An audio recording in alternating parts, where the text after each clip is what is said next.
Listo. Muy bien.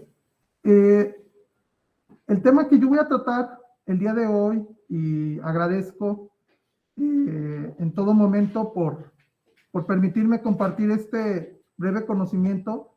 Vamos a andar hablando del tema de las APIs, en este caso el tema del día de hoy, que ya hicieron alusión hace un momento, es Minimal APIs, una manera rápida para desarrollar API REST.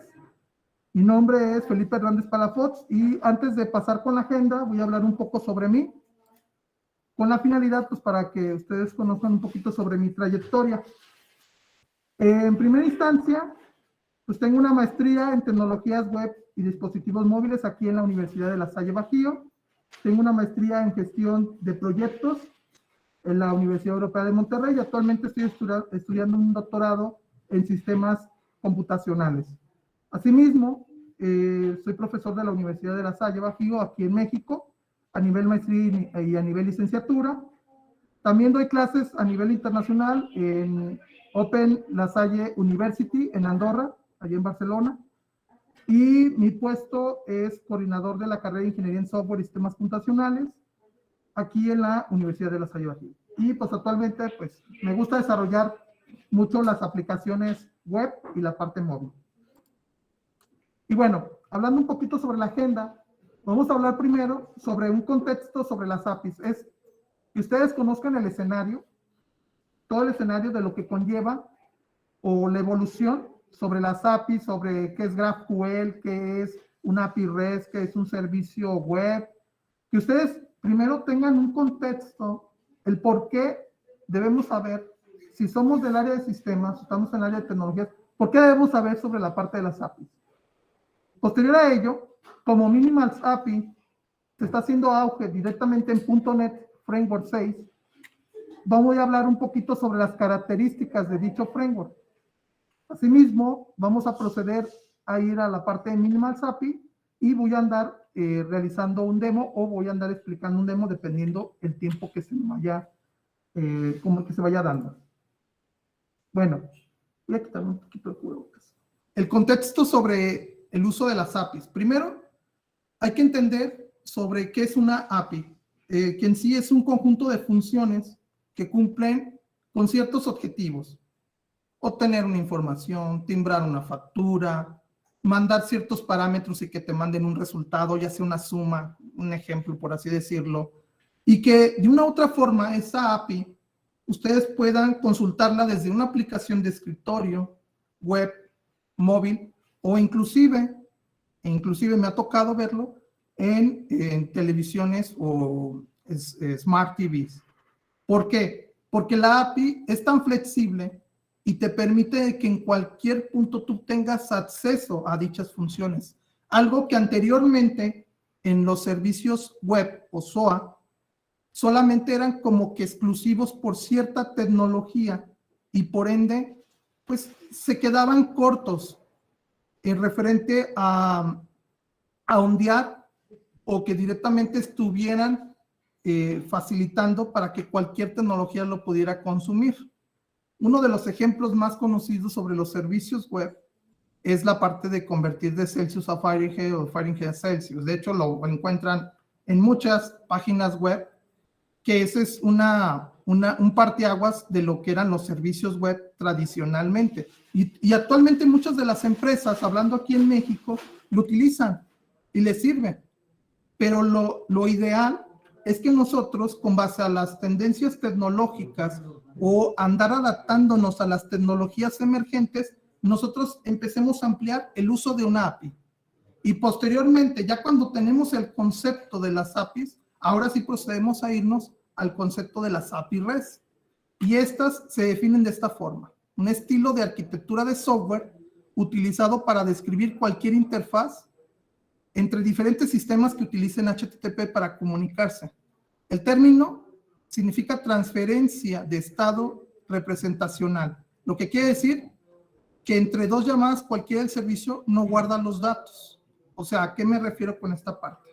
En las API REST, aquí entran los diferentes verbos HTTP: get, post, put, delete. Estos siendo de los 4 principales que utilizan, pero hay otros verbos más que utilizan la parte de las API REST.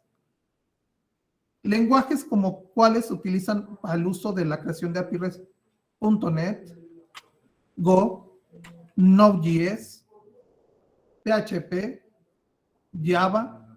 Muchos de los lenguajes te ofrecen la creación de estas API REST. Aquí el tema es qué tan complejo o la curva de aprendizaje podemos nosotros obtener cuando estamos hablando de la creación de una API REST. Es ahí donde entra nuestro tema, que posteriormente en próximas láminas vamos a ondear más sobre Minimal APIs y por qué son tan rápidas en la creación de estas, y posteriormente ustedes tienen esa versatilidad y que la curva de aprendizaje no se requiere mucho para poder crear una API con ciertas características. Asimismo, todavía menciona un poquito sobre el contexto, sobre las APIs, también tenemos algunas otras tecnologías que también son muy buenas. Entre ellas nos encontramos con GraphQL.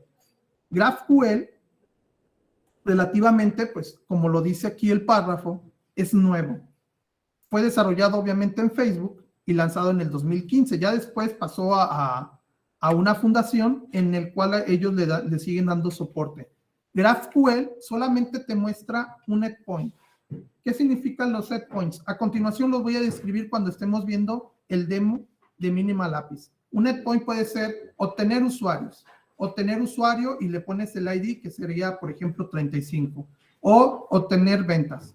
Todos esos son endpoints, o sea, cuando tú los mandas llamar mediante HTTP. Entonces, ¿qué sucede en esta parte? GraphQL solamente te muestra un endpoint.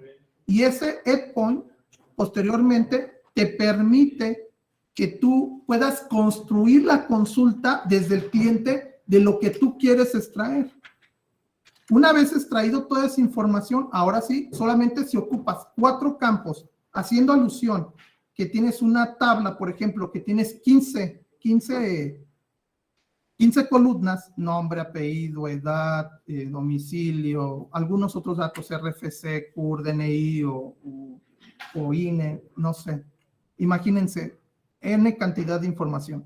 Y a veces las consultas, poner, por ejemplo, select asterisco front, nombre de la tabla, where, y tráeme todas las columnas del cliente, por ejemplo, 158. Y te las trae todas. Pero GraphQL te dice, de esos 15 o esos 20 columnas, ¿cuáles ocupas? Solamente ocupo 2. Entonces, creas la query desde tu frontend, hablando desde web, móvil, escritorio. Creas la query desde tu frontend, y cuando me refiero a query, no me refiero totalmente a que es como una query de SQL, no. Es una query que interpreta GraphQL, tú la mandas por medio del cliente y te extrae solamente los campos que ocupas. Esa es una gran ventaja. Hay por allí en mi canal, que al rato se los voy a compartir, por ahí, o en Latinonet Online, que me tocó participar en una charla. Ahí hablo sobre GraphQL y .NET y cuáles son las ventajas de este. Asimismo, también nos encontramos con gRPC, que está basado en una tecnología Remote Procedure Call. Google presenta gRPC, una tecnología enfocada a la rápida transferencia de información, especialmente utilizada para realizar streaming. gRPC es una alternativa muy rápida, aparte de GraphQL, aparte de API REST y aparte de las APIs normales, porque son APIs normales, API REST, GraphQL y gRPC.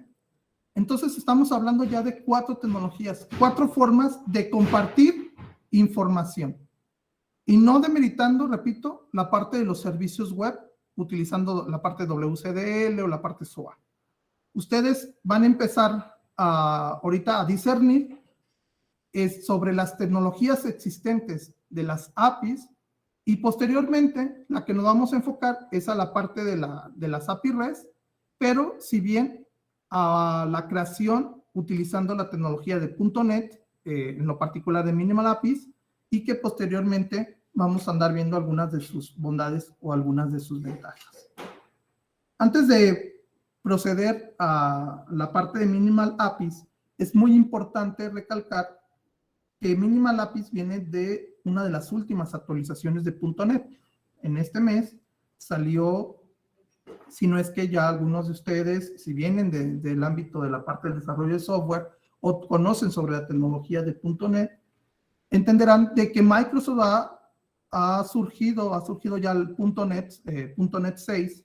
En conjunto, tiene muchas características, muchas bondades en la parte del hot reload, que ya no necesitas, en particular en algunos proyectos, no todos, que ya tú estás modificándolo, aplicas el concepto hot reload y posteriormente ya no necesitas parar la aplicación y volverla a compilar y ejecutar. Esa es una de las tantas ventajas que distingue a la parte de .NET 6, pero también algunas otras que ahorita voy a estar describiendo y que sí es importante poner también este contexto para posteriormente irnos a la parte de Minimal APIs.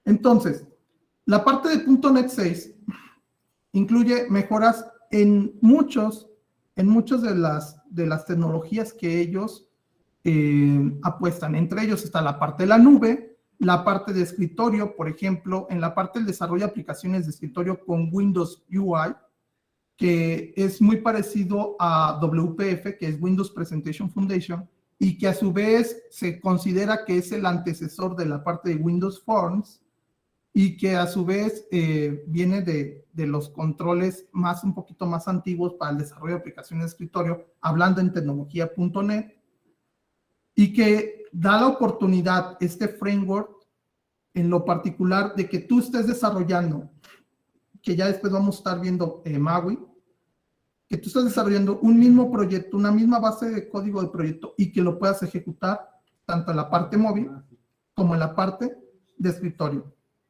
Asimismo, tenemos también grandes ventajas en la parte de los teléfonos móviles.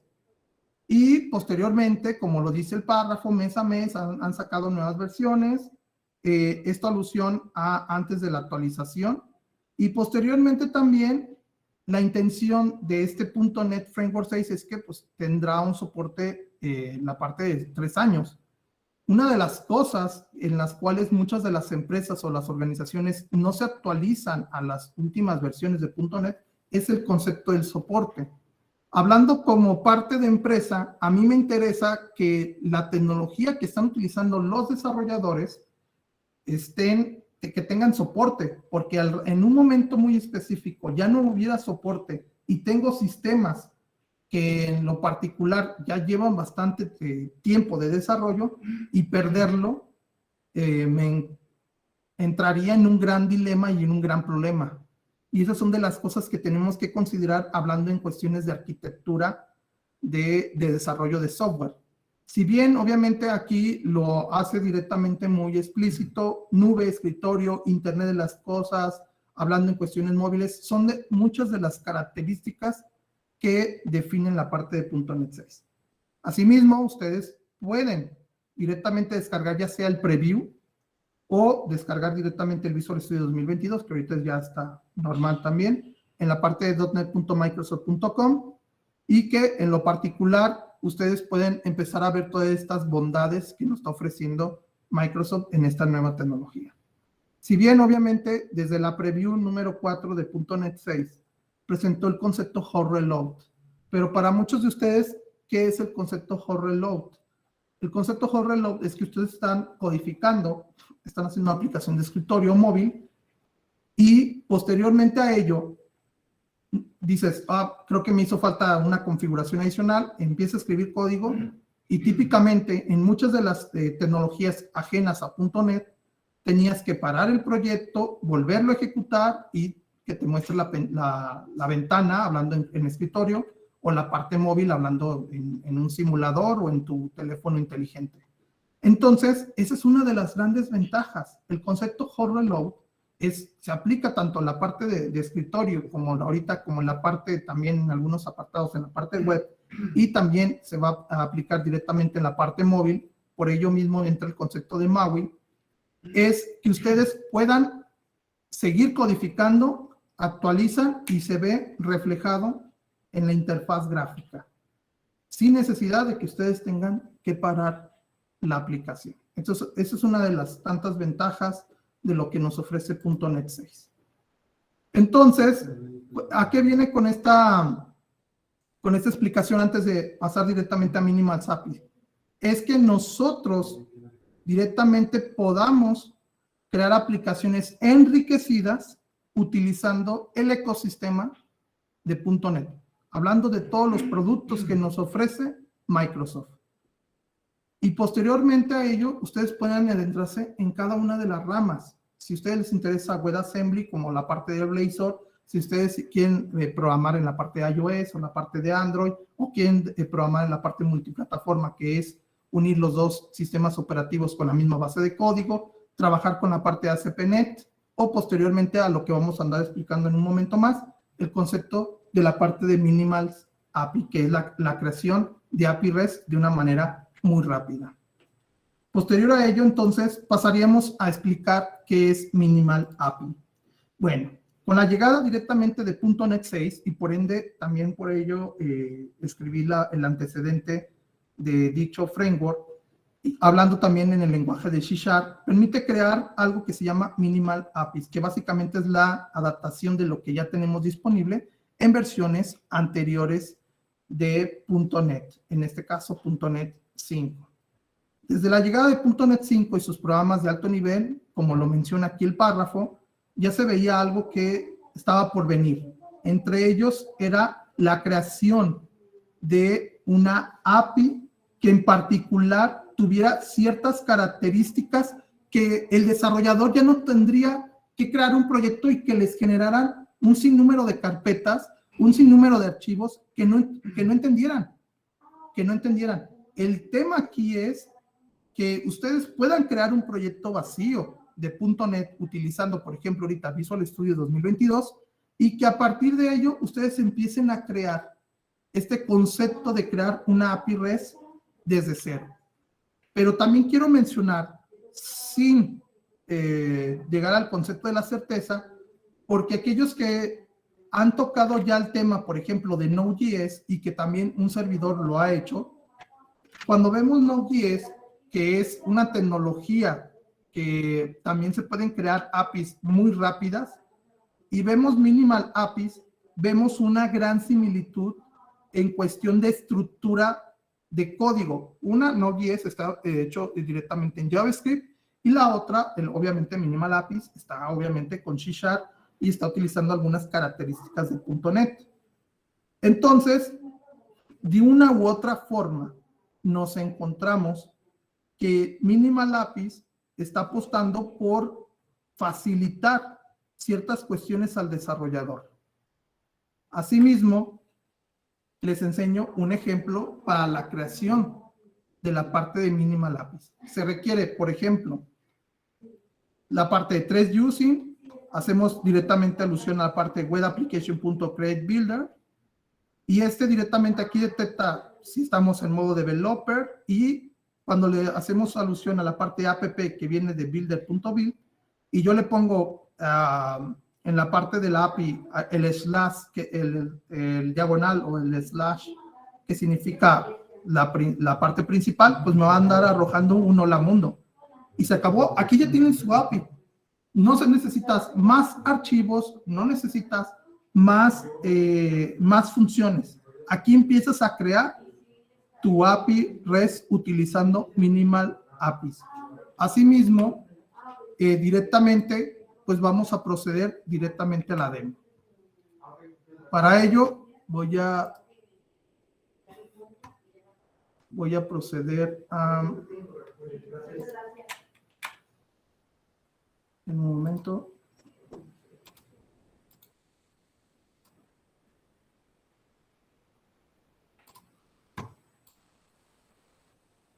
¿Ok?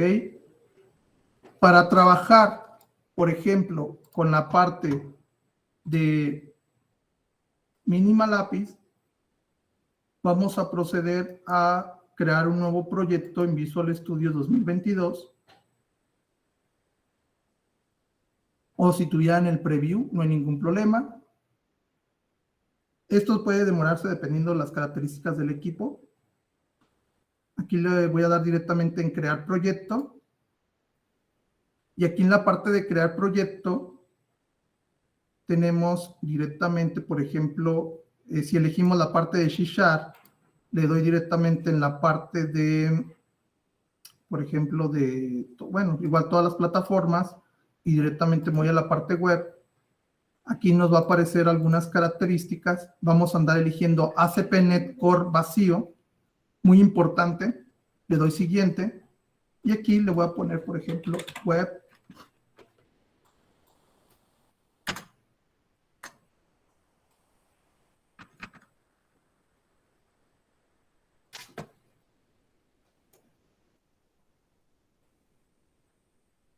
Web API minimal.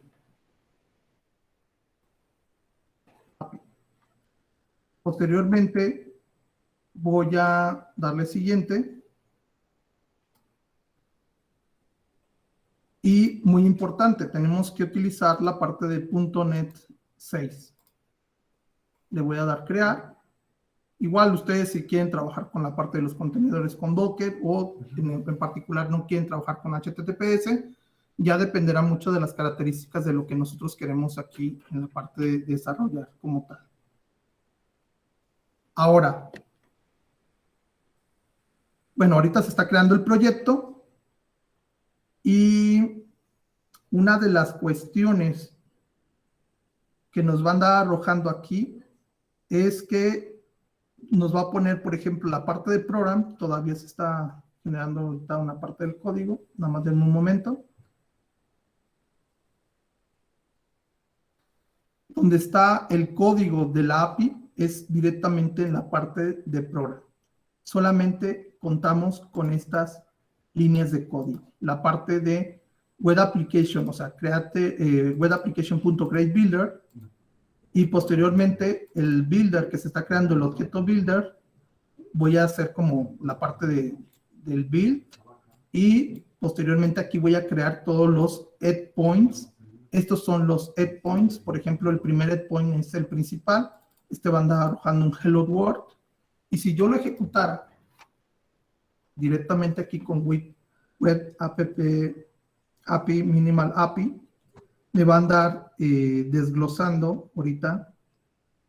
Esto ya depende mucho de lo que nosotros estemos realizando.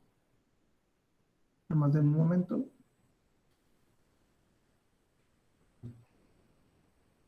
Ahorita ya se va a ejecutar. Aquí está el concepto hot reload. Aquí está. Recarga activa. Entonces, tenemos, por ejemplo,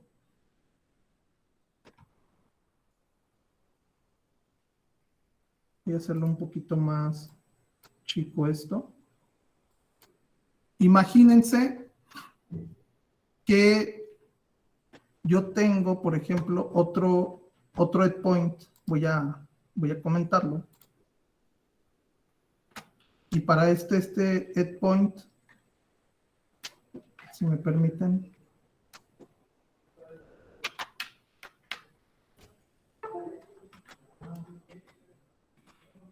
Listo. Voy a poner app.mat,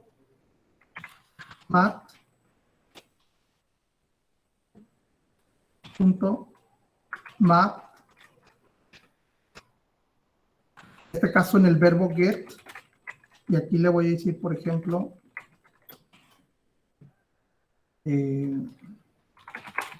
no sé, el endpoint se va a llamar nosotros.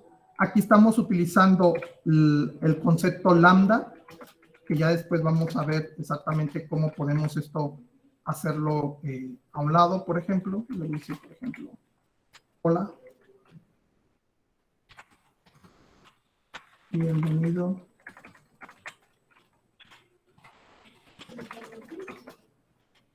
A esta charla.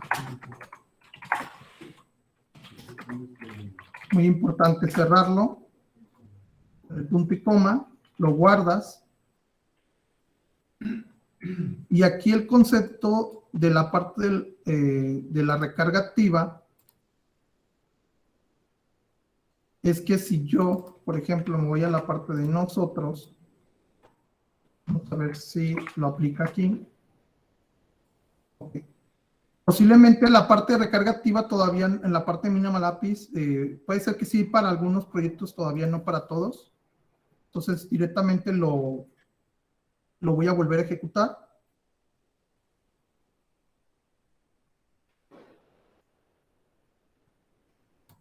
Y directamente si coloco la parte de nosotros, ahora sí dice bienvenido a esta charla, ¿no? Entonces, obviamente me lo pone en el puerto 7280. A veces me habilita de los 65.535 puertos que tenemos aquí. Una de las cosas que nosotros tenemos que ver es qué es lo que podemos realizar con la parte de Minimal APIs. Entonces, por ejemplo, el caso 1, y esto voy a andar copiando aquí de una base, de una plantilla que ya tengo. Caso 1, ¿qué pasaría si se cambiara el puerto? Si ustedes cambian el puerto, la forma de cambiar el puerto es la siguiente. Ustedes, en lugar de utilizar app-room, ahora utilizarían app-room, y dentro de room, porque tiene varias formas de sobreescribir. De hecho, si ustedes observan, dice optional string URL. Aquí le dicen que va a ser en el puerto 3000. Entonces, para la ejecución, lo ejecutan y posteriormente a ello, ahorita nos va a aparecer. Si no me aparece, voy a crear la ventana. En un momento, porque me la muestra acá. Y le voy a poner, por ejemplo, localhost, puerto 3000, y ya directamente me está respondiendo, ¿no?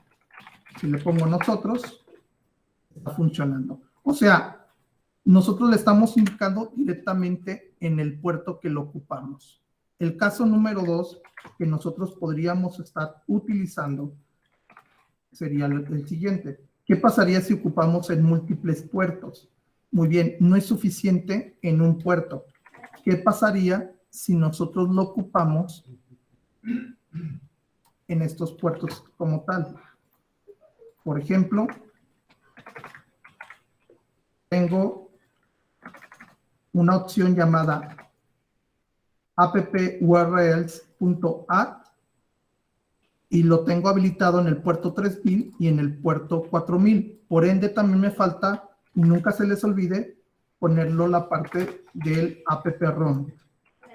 Entonces, paro, lo ejecuto y posteriormente a ello, no va únicamente a funcionar en el puerto 3000, sino también en el puerto 4000, como ustedes observan. O sea, vemos la flexibilidad y con tan solo algunas líneas de código. Ahora, el caso número 3 sería de que ustedes puedan aplicarlo si están trabajando con el Command Line Interface de .NET, o sea, directamente utilizando la terminal, hablando en cuestión de si ustedes estuvieran trabajando esto con Visual Studio Code, ustedes pueden ejecutarlo de esta forma, .NET Run, y le especifican la URL y el puerto, si diera el caso que no lo estuvieran haciendo de esta forma. Eso sería el caso 3. Ahora, tenemos otro caso. ¿Qué pasaría? Y lo voy a estar poniendo de manera vertical. ¿Qué pasaría si trabajaras con environment? Bueno, primera instancia, ¿para qué sirven las variables de entorno? A veces, nosotros nos conviene guardar cierta información en las variables de entorno del sistema operativo donde está alojándose la aplicación y que en lo particular no sea visible para un usuario malintencionado.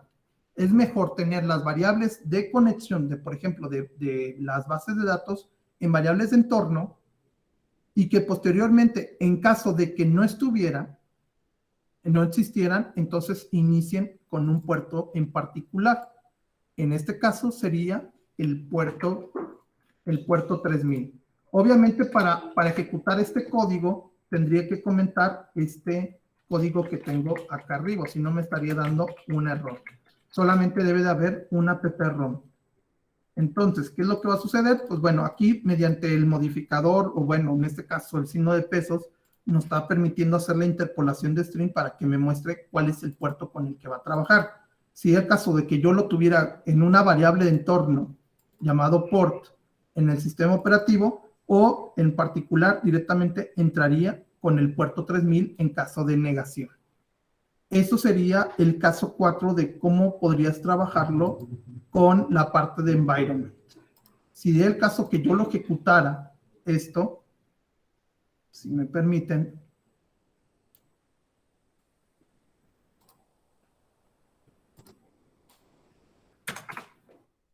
que sigue ejecutando sin ningún inconveniente. Ahora, el caso número 5 es, este sí lo voy a, este no lo voy a implementar porque no tengo un certificado. Es que ustedes cuando estén desarrollando, por ejemplo, si ustedes quieren cargar un certificado CCL personalizado, ustedes directamente, hablando en cuestiones del explorador de soluciones, por ejemplo aquí, nomás dejen que aparezca, en el explorador de soluciones, en la parte de appsettings.json, ustedes pueden cargar un certificado y ese certificado directamente puede ser que ustedes lo compren y directamente lo dejen en donde se va a hospedar directamente la aplicación. Entonces, ustedes pueden crear esta personalización haciendo alusión a que en caso de que ustedes no conocieran la estructura de appsettings.json, aquí se les muestro. Aquí viene información en particular, por ejemplo, aquí le dice, estoy permitiendo varios hosts, estamos trabajando la parte de Microsoft.ASP.NET Core, y bueno, aquí está trabajando con la parte de login. En este caso es muy importante el concepto de login, que ahorita, o los log como tal. Entonces, pasaríamos directamente, en caso de que nosotros ya estuviéramos trabajando con algún certificado. Imagínense que ustedes compran un certificado CCL y lo cargan. La forma de trabajarlo o de cargarlo es exactamente lo mismo, solamente que en la parte de la configuración, utilizando webhost, ustedes directamente cargarían mediante la parte de environment, la parte de los certificados, y automáticamente cuando se ejecute va a aparecer el certificado de tal propiedad, o sea, es el que aparece aquí. Es el que aparece aquí. Dicen, actualmente tú lo estás, tu API o tu URL está siendo certificada por tal proveedor. Entonces, ese es el concepto de los famosísimos SLs. Ahora, ¿qué pasa aquí? Es muy importante identificar, y directamente ustedes tienen que siempre tenerlo esto en consideración. ¿Qué pasaría si estuviéramos en modo desarrollador? Siempre va a haber una vertiente en el cual tenemos que identificar, por ejemplo, si estamos en modo desarrollador, entonces, por ejemplo, mediante la parte de app que tenemos acá en la parte superior, yo le digo, environment is developer, o sea, estoy en modo desarrollador, entonces, cuando haya un error, mándame al endpoint de UTS. ¿Qué pasa aquí? Entonces tendría que crear ese endpoint de UTS para, no sé, si es el caso que hubiera algún error, si es el caso, app.mat get, y aquí pongo la parte del slash UTS, y posterior a ello, ahorita pues, lo hago de esta forma, no sé, hubo un error, no sé, o estás en modo desarrollador. Entonces, así es para que directamente ustedes se detecte y posteriormente se pueda ejecutar, ¿no? Entonces, esto es por si diera el caso, se detectara algún error y nosotros lo quisiéramos directamente personalizar. Creo que es muy importante indicar que varios setpoints, cuando hay algún error en particular, no les muestra código del error, sino que les muestra alguna página directamente personalizada o algunos caracteres o algunas palabras en particular que nosotros tenemos que atender, ¿no? Entonces, esto es muy importante que lo tengan en cuenta. Y otra de las cosas, por ejemplo, la parte del caso 7, el caso 7 hace alusión a lo siguiente: ¿qué pasaría si tienes acceso a la configuración? Algunas cosas de la parte de mínima lápiz es que ustedes en algún momento, ustedes van a poder acceder a ciertas variables que están aquí, está directamente en la parte de app settings, y voy a copiar, por ejemplo, un código. Por ejemplo, yo creo esto, app settings, y estoy creando este objeto y este valor. Puede ser que aquí tengan la cadena de conexión, y en lo particular, ustedes si acceden a y lo ejecutan, si me permiten, tengo que comentar este código, y lo ejecutan, va a funcionar en caso de que no existiera mi key. Entonces, si no hubiera aquí, o directamente lo van a poner si hiciera alusión a la parte de configuration, ¿no? Entonces, aquí se ejecuta.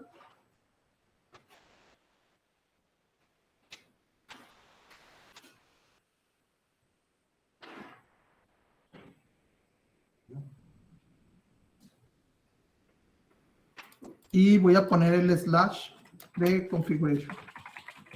Configuration. Ahí dice mi app settings.json.value. O sea, que ustedes en particular tienen forma de acceder a ciertos elementos que están dentro de aquí de app settings, y que en particular nosotros tenemos que atender en todo momento, ¿no? O sea, en caso de que ustedes no quisieran tener algunas cosas aquí en su programa, ¿no? Entonces, hay muchos casos, para no extenderme, y en particular lo voy a mostrar acá donde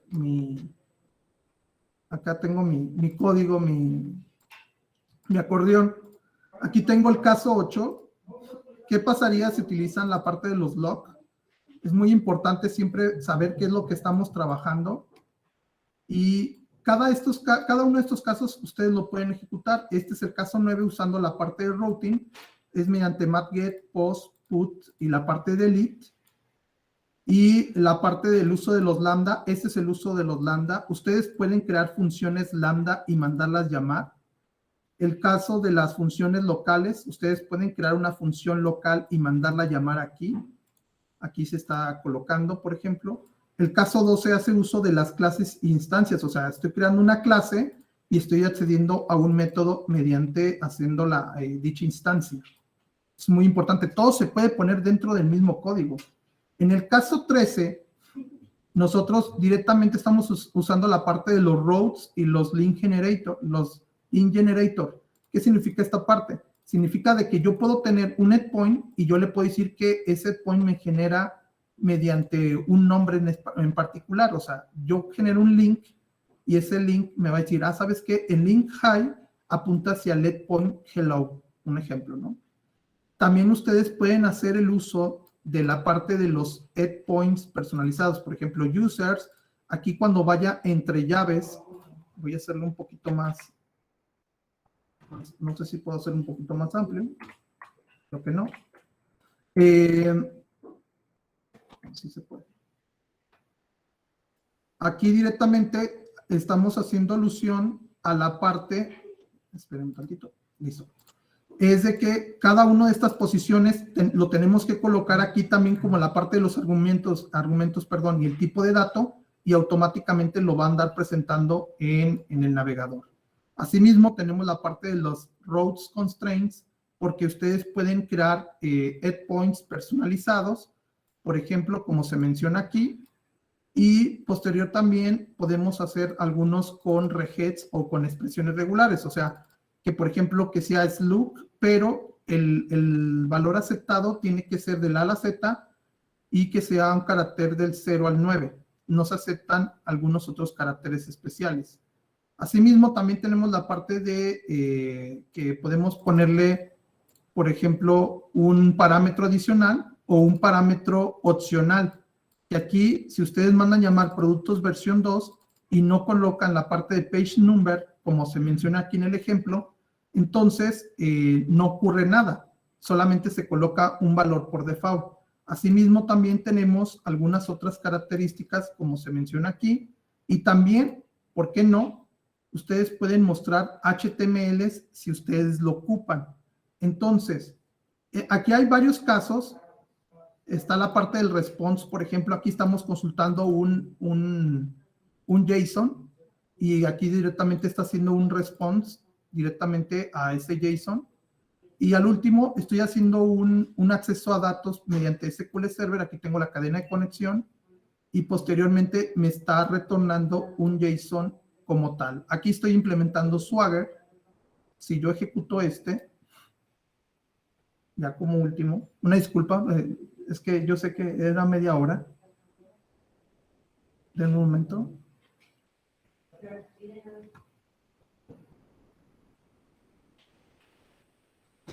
Si yo, por ejemplo, le pusiera aquí la parte de response, andar cargando todo el JSON, si yo le pongo, por ejemplo, aquí la parte del otro endpoint que viene aquí, datos SQL, va a conectar a la base de datos SQL Server y me va a estar mostrando los datos en JSON. Entonces, se puede hacer muchas cosas directamente muy interesantes. De hecho, ustedes pueden ponerle, por ejemplo, la parte de Swagger, y aquí Swagger, pues, como tal, es una de las funciones que ayudan bastante. Muestra todos los endpoints que tengo activos y que nosotros podemos andar haciendo pruebas directamente con la parte de la documentación de esta API, ¿no? Entonces, esto es a grandes rasgos lo que se puede hacer con Minimal APIs. He compartido también por ahí la parte de que lo tengo en mi GitHub y que en particular les puede ayudar a comprender un poquito más sobre la parte de Minimal API. Todo está tomado aquí directamente desde la documentación de Microsoft. Y la verdad creo que si bien es corta la presentación, la verdad pues más que nada agradeciendo, agradeciendo la parte de que me hayan permitido hablar un poquito de mínimas APIs. La verdad que igual me hubiera extendido un poquito más, hubiera explicado caso por caso, pero ahí también lo encuentran directamente en mi GitHub. Me pueden buscar como F. Hernández Palafox, o en mi Twitter, o en la parte de mi página de YouTube. Y pues, antes que nada, pues muchas gracias por permitirme, y perdón por irme tan rápido por la parte de los tiempos. Muchas gracias al expositor licenciado Felipe Hernández Palafox por